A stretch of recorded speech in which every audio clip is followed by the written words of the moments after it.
Unit 4 focuses on the assessment of incidents and events and on developing incident objectives.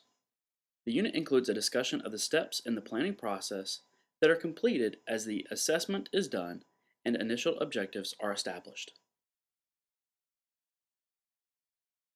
The objectives for this unit include: describe methods and tools used to assess incident or event complexity, describe types of agency policies and guidelines that influence management of incident or event activities, describe the process for developing incident objectives, strategies, and tactics, describe the steps in transferring and assuming incident command, and during the in-person class, we will discuss how to develop incident objectives for a simulated incident.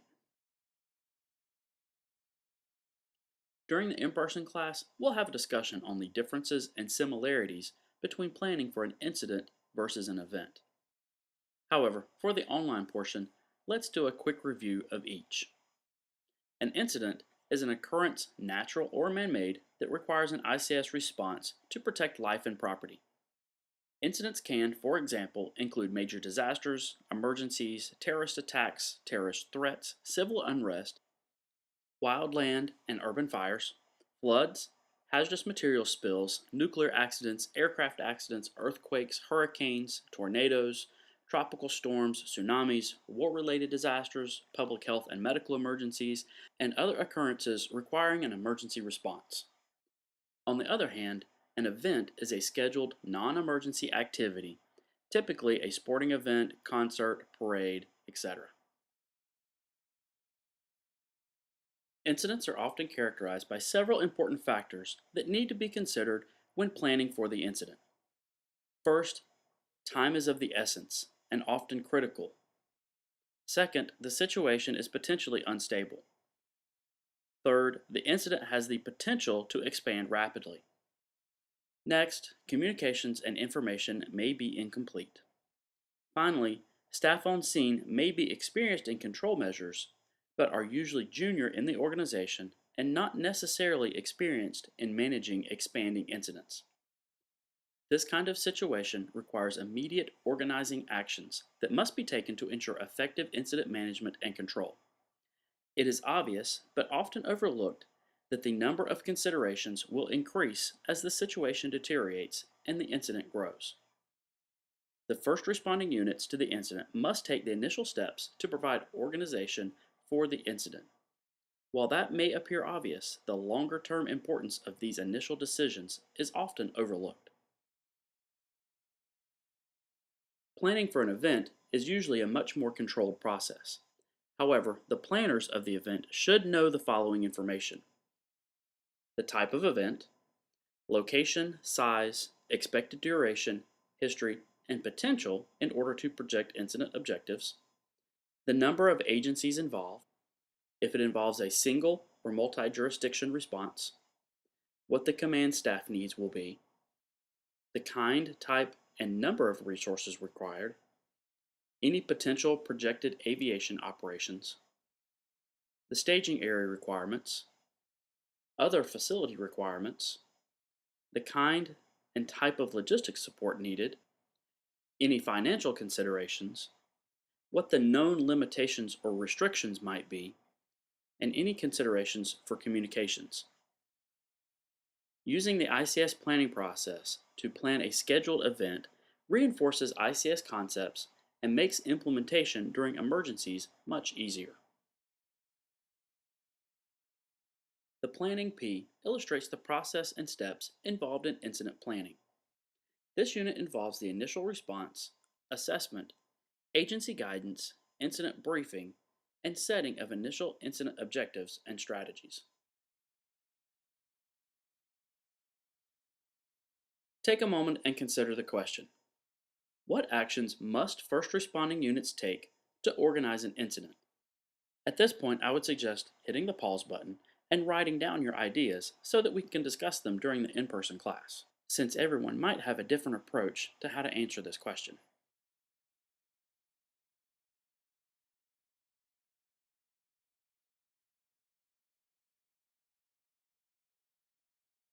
One of the most important skills that we have to learn about managing an expanding incident is how to set priorities. Our initial decisions and objectives are established based on these priorities. Our first priority is always life safety. Second, how do we stabilize the incident? And third, how do we conserve property? For the in-person class, be prepared to list examples of each of these priorities.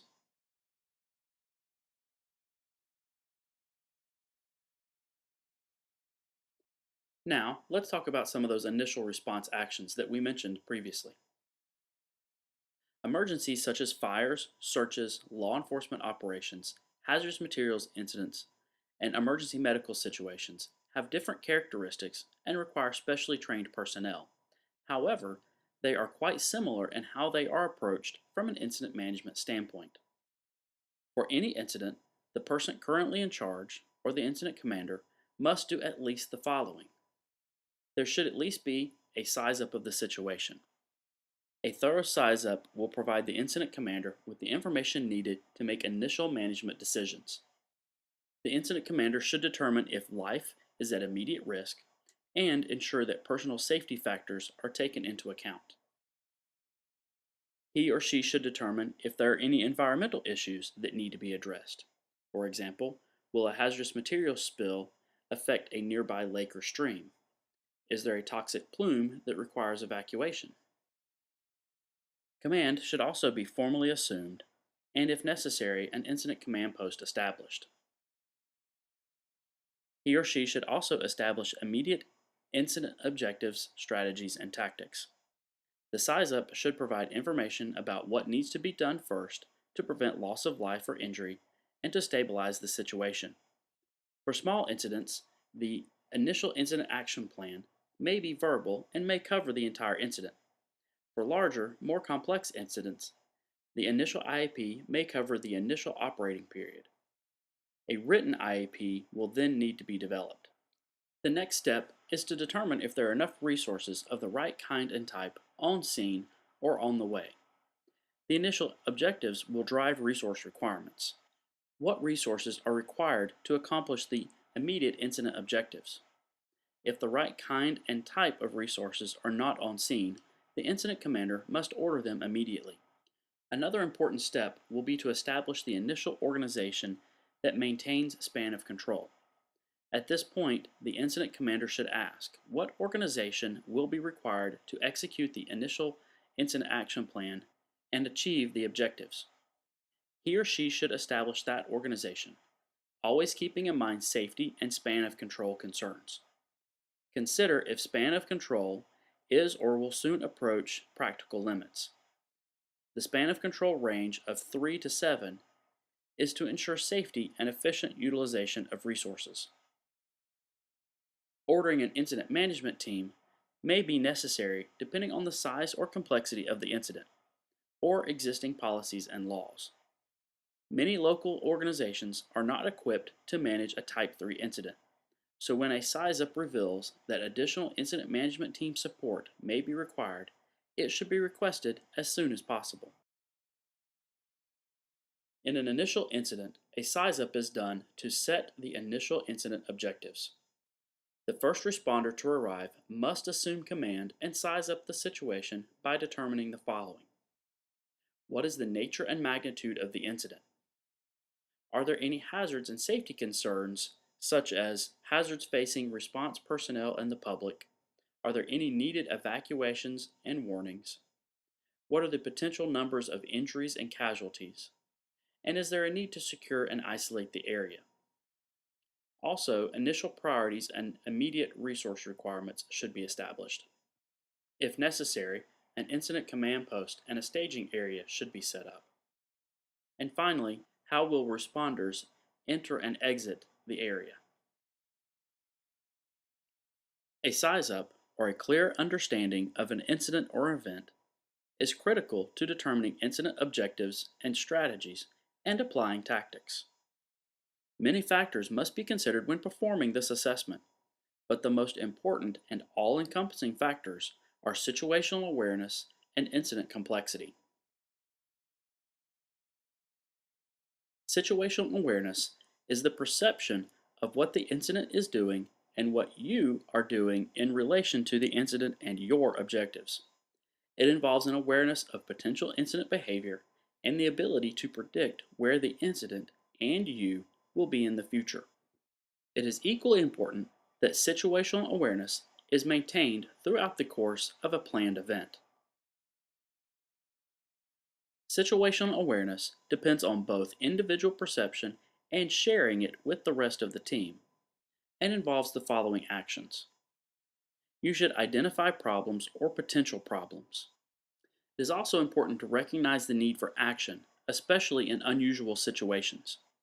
Next, do not ignore information discrepancies, but instead analyze the discrepancies before proceeding. You should also seek and provide information before acting. Other situational awareness actions include: continue collecting information about the incident and assignments made. Assess your own task performance. Identify deviations from the expected. And communicate your situational awareness to the team members. Recognition primed decision making, or RPD, is a model that describes how experts make decisions under stressful situations that are time critical and rapidly changing. According to this model, a decision maker uses his or her expertise and experience to quickly assess the situation and come up with an acceptable course of action. The decision maker then plays out the course of action to see whether it is feasible or requires modification. If the first choice is not feasible, the individual then starts over, selects another option, and evaluates it. A first responder arriving at an incident scene will quickly recognize what to do and act accordingly. An experienced responder can recognize the subtle cues that the situation may change and modify priorities on the fly. One aspect of recognition primed decision making is that the expert can quickly rule out unimportant information or unusable solutions, almost on a subconscious level, whereas a novice would need much more time to explicitly think through all possibilities. Take a moment to think through situations where you may consider yourself an experienced responder, but then also come up with situations where, even with your years of experience, you still may be a novice. Jot these down and be prepared to discuss them during class. When under stress, adrenaline in the body may shut down or reduce some body functions to be able to enhance others. Tunnel vision can occur on both physiological and psychological levels. Hearing and vision may become narrow to focus on the most immediate physical setting or needs. As one's ability to take in new information decreases, it can cause a decision maker to lose the big picture and miss important factors. It is especially easy for incident responders in command roles to focus on the elements of response with which they are most familiar. For example, focusing on the details of rescue only, one may disregard the need for perimeter control and create conditions where more people become victims. Take a moment and consider the following questions. How might you know if you are experiencing tunnel vision?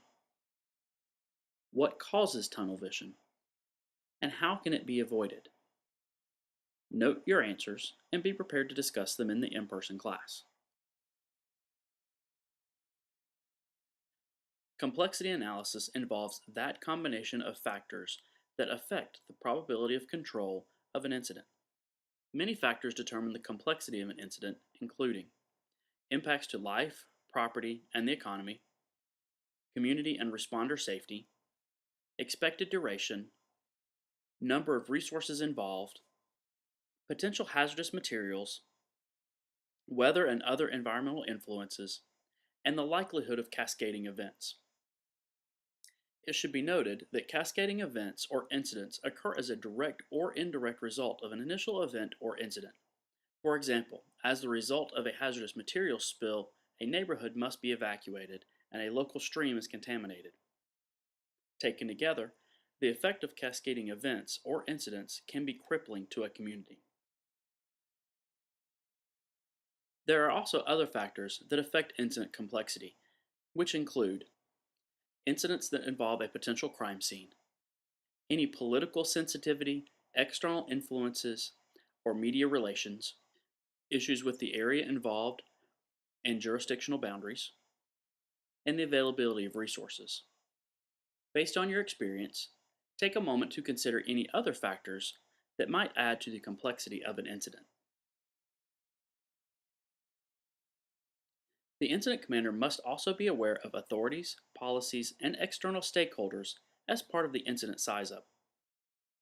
Agency policy can affect the establishment of incident objectives. All agencies develop policies and guidelines for accomplishing their responsibilities. The incident commander must be fully aware of agency policy, including any limits of authority. On the majority of incidents, agency policy is known by the incident commander because the incident occurs in his or her jurisdiction. These guidelines and policies may be for routine activities or for emergency activities, or both. All or some of these policies and guidelines may come to bear in the management of an incident or a planned event based on the jurisdiction of an agency. Some agencies will require agency policies in writing on large incidents, while others do not. These policies, guidelines, and authorities may give direction in the following ways: safety, control objectives, cleanup and rehabilitation guidelines, spending, and resource sharing. External stakeholders are those parties not directly affected by the incident who, nonetheless, could be affected by decisions that are made in conjunction with the incident. External stakeholders can usually be identified when the question is asked, who else could be affected by this decision? Specific to your agency or organization, what are some examples of agency policies and guidelines that might affect how you would manage an incident? Pause the video, record your answers, and be prepared to share them with the rest of the class as we discuss this during the in-person session. The following are examples of agency policies and guidelines that can affect management of an incident. Take a second to review these. During the in-person day, we will compare these with the agency policies and guidelines from your own organization that you noted from the previous slide. We will now begin to discuss initial incident objectives. On small incidents, the incident commander is solely responsible for developing incident objectives.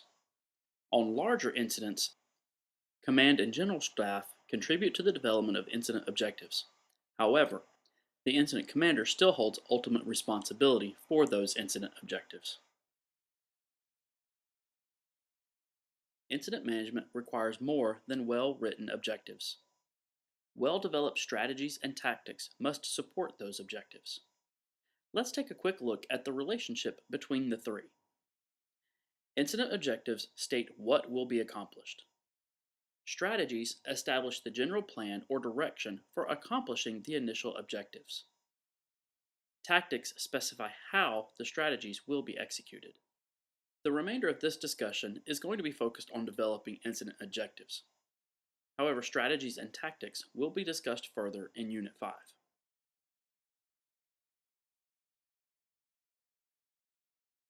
When writing incident objectives, we use a process called SMART. This stands for specific, measurable, action-oriented, realistic, and time-sensitive. Specific means that the wording must be precise and unambiguous in describing the objective. Measurable means that the design and statement of objectives should make it possible to conduct a final accounting as to whether objectives were achieved or not. Action-oriented means that the objective must have an action verb that describes the expected accomplishments. Realistic means that objectives must be achievable with the resources that the agency and assisting agencies can allocate to the incident, even though it may take several operational periods to accomplish them. And time-sensitive means a time frame should be specified whenever possible. Be prepared to discuss the following objectives during class. First, residents in Division A will be evacuated to the Wallingford High School Reception Center by 1700 hours. Complete preliminary damage assessments of all damaged residential structures in any town by 0800 hours on 321. Restore water to the business district by 0900 hours on 321. And contain fire within existing structures during the current operational period. Each of these objectives meets most of the criteria, but each is also missing a component or several components, or there are some things that are just unknown. Let's take a moment to walk through an objective together to determine if it's SMART. In this situation, it is midnight and heavy rains have caused localized flooding. In one neighborhood, residents are becoming trapped in their homes. The suggested incident objective is, as needed, provide assistance to those who might have localized flooding problems. So, is or is this not a SMART objective? Well, I can tell you that by most accounts this is not a SMART objective, and here are some reasons why. The wording is ambiguous in that the type of assistance is not specified. Also, the wording is not measurable because no time or other limitations are mentioned. The wording is not action-oriented because provide does not strongly describe the action to be taken.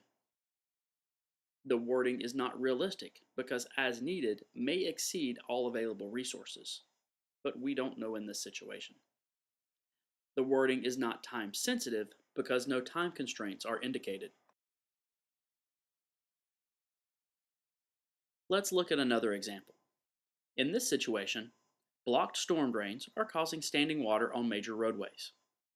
The suggested objective is to notify Public Works of storm drain blockages causing standing water or clear the drains to prevent traffic accidents. When you've finished reviewing the lecture material, please go to the discussion board for Unit 4 and provide an example of how you would improve this objective. The Planning P illustrates the incident planning cycle. Following the initial assessment, an incident briefing is conducted using ICS Form 201, the Incident Briefing Form. The ICS 201 Incident Briefing Form provides staff with information about the incident situation and the resources allocated to the incident. It also serves as a permanent record for the initial response to the incident and can be used for transfer of command. Now, in the absence of an ICS 201, think of how this information could be captured or documented. Also, be thinking about why it is important to capture or document this initial information. Now, let's talk through a quick scenario. You have been serving as the initial incident commander.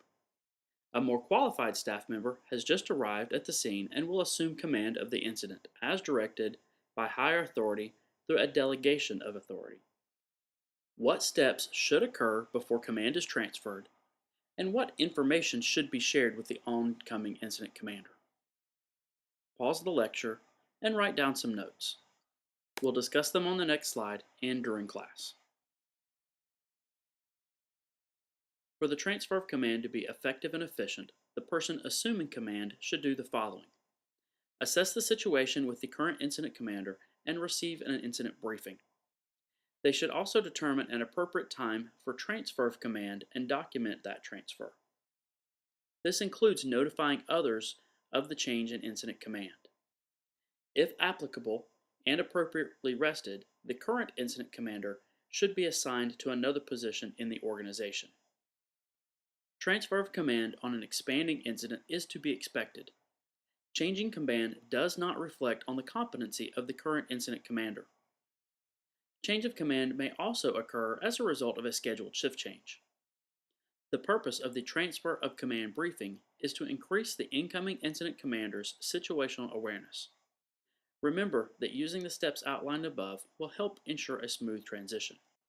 During the in-person class, we'll go over some additional steps for the transfer of command and talk a little bit more in depth about the process. To summarize what we've talked about so far in Unit 4, we've described the methods and tools used to assess incident and event complexity. We described types of agency, policy, and guidelines that influence management of incident or event activities. We've described the process for developing incident objectives, strategies, and tactics, and we started to discuss the steps in transferring and assuming incident command.